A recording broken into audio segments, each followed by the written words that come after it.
Welcome back to r/idoworkherelady. In this video, a Karen wants me fired for being old and disabled, but she did not realize that I actually own the company. Here is what happened. Let's dive right into the video. So for a bit of backstory, I began building my retail business about 30 years ago. Sure, it took a few years to get off the ground, but much sooner than expected, I had a successful business under my fingertips. Even so, I wanted to make sure I was a prominent member of the company, not just some laid-back CEO who just rolled the dice on how operations would be run that month. Despite the well-known reputation of retail, I actually quite enjoyed my work. It got a bit laborious, but I had a great staff, some of whom I still consider good friends. Unfortunately, the cycle had to be broken at some point, and it did when I reached my 60s. For the last few years, I could only watch as my arthritis worsened, and I found myself unable to do tasks that felt like muscle memory from the previous day. I began to grow more tired easily, I was sluggish, and I was in pain trying to last a full day of working. Not wanting to ruin my body at my age, I decided I needed to make a change. I stepped back from my role as a day-to-day operator and instead took a part-time job as a greeter and customer service representative in one of my stores.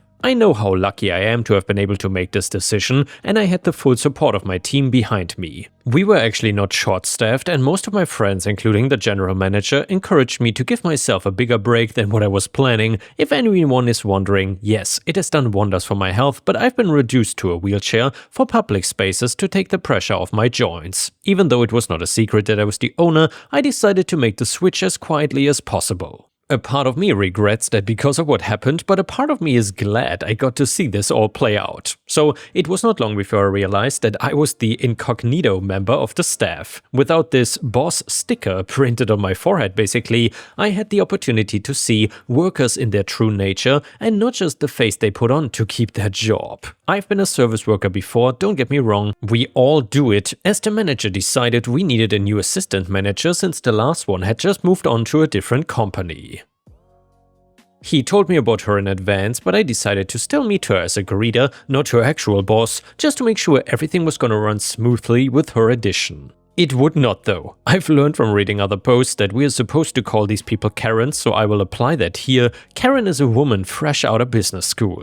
She worked her way through college and was good enough to be hired, but she lacked the real-world experience that most managers usually had. However, probably due to her overwhelming confidence, she got the job and a chance to prove herself. As a mid-20s woman, I knew that I was not going to be the best buddy for her to hang out with during her shift, but I did not realize that her ideas for the business were gonna end up being the thing that brought me over the edge. Once she started working, she made it clear that the name of the game was modernizing everything. Well, at first, we saw that as a good thing, especially since we figured she was just talking about updating our advertising and so on. Well, soon after we officially met, she made it clear that it was not just the company's image that she wanted to fix. She looked at me like I was some kind of pest that needed to be dealt with, and it was not hard to figure out what the problem was, especially since I was in my wheelchair at the time. It was not like I was trying to do heavy lifting or anything. I was just trying to make my way into the building without bothering anyone, and the job I was doing did not have anything to do with my condition.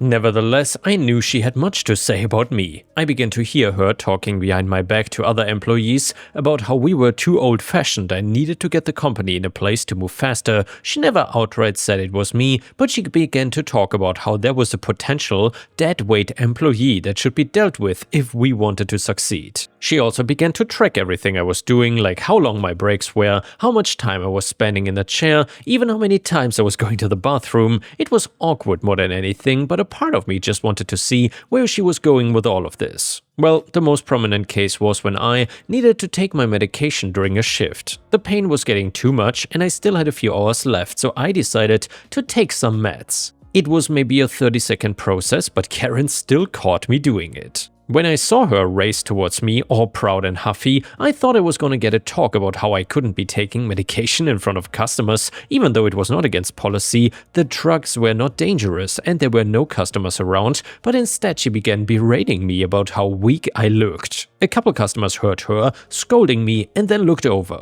I basically just stood there, frozen with disbelief, as she told me how I was not fit for working and that I needed to retire. I tried to calmly explain that I just needed to take a few pills and I would be back on my feet, but that did not stop her from throwing her tantrum in front of people at our store. Even though she was aware that there were people around, she commented about how this was not a nursing home and that I should either get up or get out. She eventually left, but it felt like she was still simmering in my mind. A few days later, Karen decided to schedule a meeting with the general manager to talk about my work performance, which she decided to do over mail. Remember that? She went on and on about how I was too old and frail to be working, that I was slowing the company down, and that I needed to be terminated before anything got worse. She also included a list of times and places where I was supposedly wasting time and an exaggerated list of reasons for me to be let go. Here's the problem though, our email system is set so that if it is an HR-related issue, I'm automatically copied onto the mail unless removed, and apparently Karen did not even notice this. The next day, the manager called in sick, so Karen decided to take the opportunity to bypass him and call a team meeting in which she was planning on firing me in front of everyone.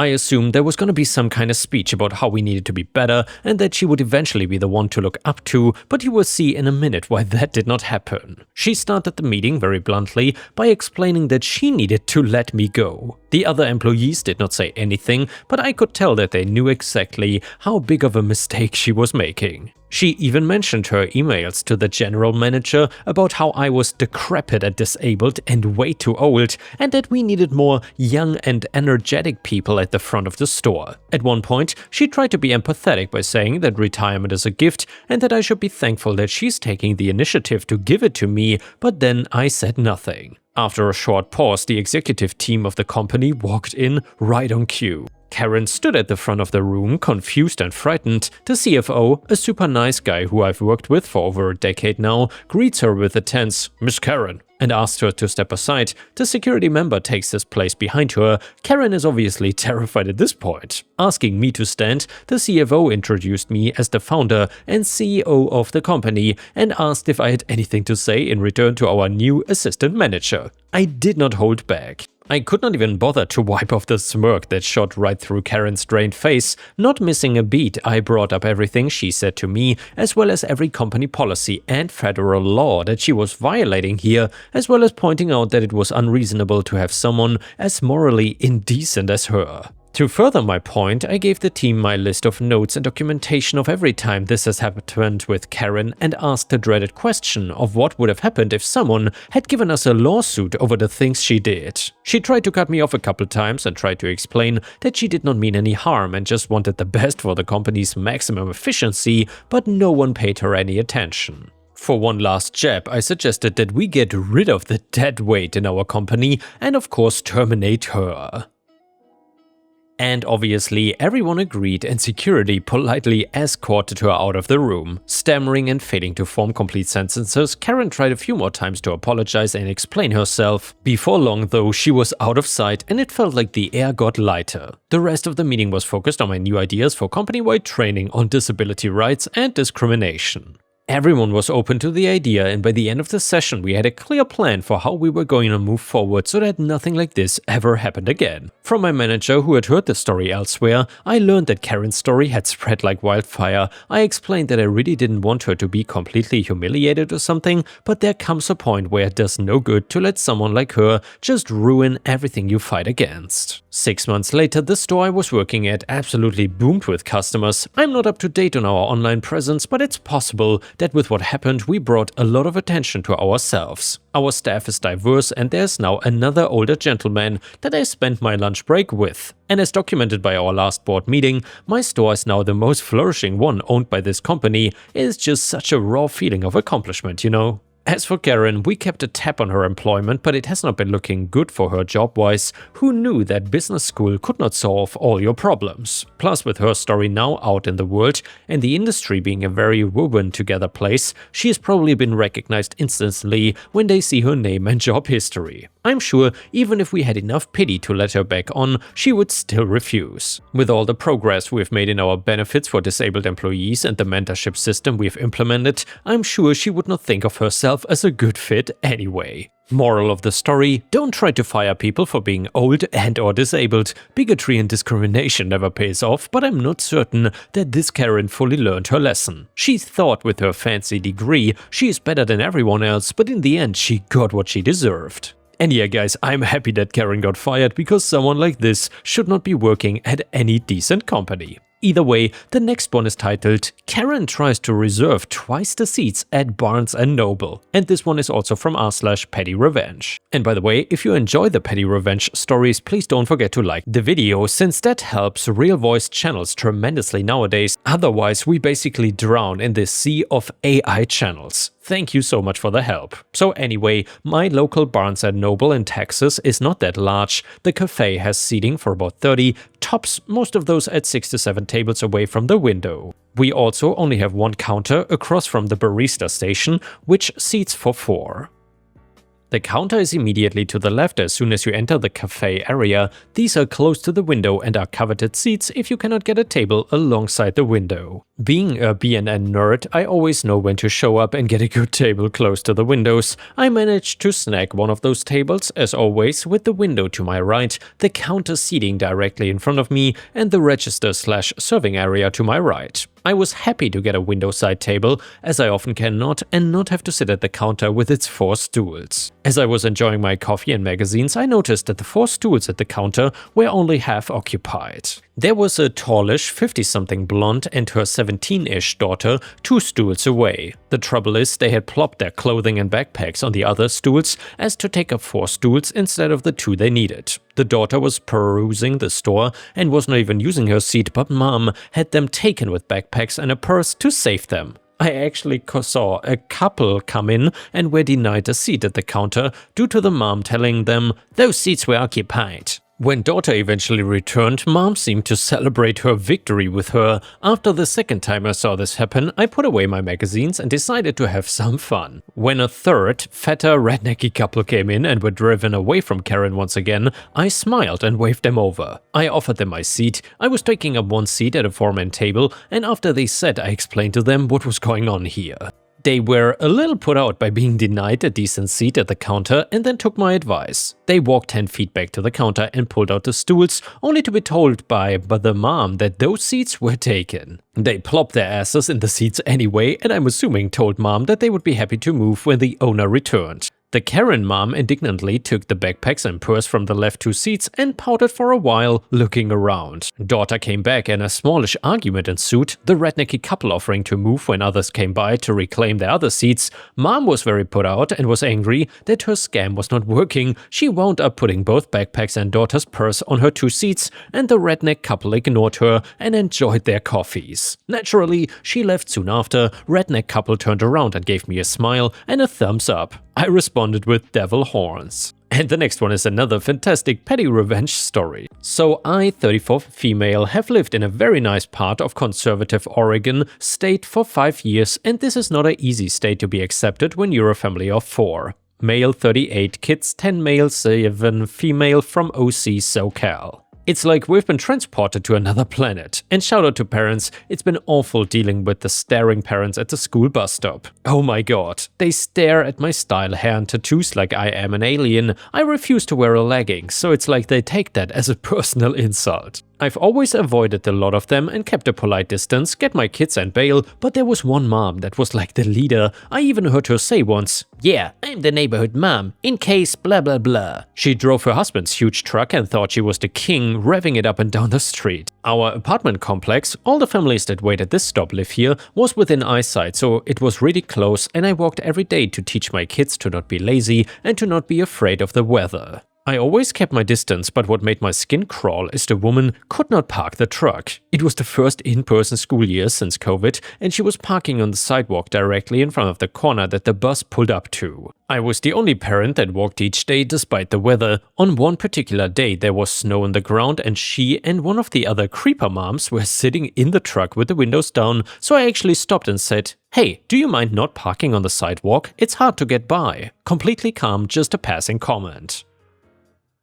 She immediately responds with, "I drive a big truck, deal with it." I was not expecting that reaction at all. Her friend was closest to me on the passenger side, frantically trying to roll up the windows, but at the last couple inches, I come out of shock and say, Well, then learn how to drive it. And then walked away. The next day I walk up the sidewalk and there she is, in the rain now blocking the sidewalk. I called a non-emergency police line and they said they will keep an eye on the corner for afternoon drop-off. When the afternoon comes, there is a black Tesla sitting there with grey lettering that says police. The truck girl pulls up on the sidewalk, not seeing him. She is bumping 2000s techno and has kids jumping around. He walks over and talks to her and leaves, and I then get a call from the officer to offer some comfort, I guess. He gave her a ticket for driving with kids not in their seatbelts and gave her a warning for parking on the sidewalk, forcing people to go around her into the street on the icy ground. He told me to call him again if she keeps doing it and to stay away from her because she is an angry person. I don't see her until the next week, and guess where she parks. So yeah, I call the officer's direct number he had given, and he comes within minutes, pulling right along her truck. All the parents are staring. I do notice that the friend that had been in the truck is now staring at me. I stared straight at the street ahead of me, praying for the bus to appear, because I was trying not to laugh. I've always left these women alone, usually kept my distance. It's been a couple years now, and one of their sons even went up to my son and told him, "Did you know your mom is a bad person?" I never did anything, never approached the parents, I ignored it and used it as a lesson for my son. Well, now I found out how far her new tickets had been added up to. She racked up $800 in tickets. She has not gone to the bus stop since. Also, I eventually figured out that she does still live here. I have not seen her at the bus stop since the second cop interactions. I see her driving around, but now she drives an ugly little gold Honda. I'm the last person that wants to F with you, but if you won't stop, what can I do?